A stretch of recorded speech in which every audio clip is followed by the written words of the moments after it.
আপনার গাড়ির যদি এয়ার ক্লিনার বক্সের ভিতরে লুব্রিকেট অয়েল ওভারফ্লো করে চলে আসে, তাহলে বুঝতে হবে কিছু না কিছু সমস্যা অবশ্যই আছে।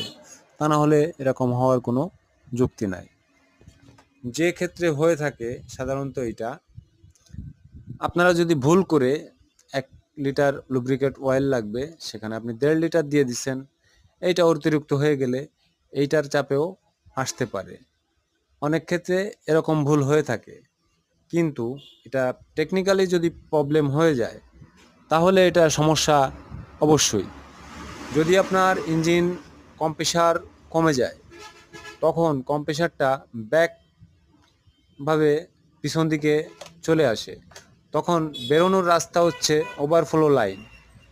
হতে পারে আপনার ভ্যালভের থেকে কম্প্রেসার ব্যাক করছে, ক্যাম খেয়ে গেছে, যে কোনো একটা সমস্যার কারণেই এটা ব্যাক করছে।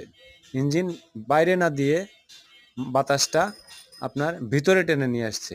এই ক্ষেত্রে আপনাদের সতর্ক থাকতে হবে, কারণ এভাবে ইঞ্জিন অয়েল শেষ হয়ে গেলে ইঞ্জিন সিজ করবে। তাই আগে থেকে সাবধান হয়ে যাবেন।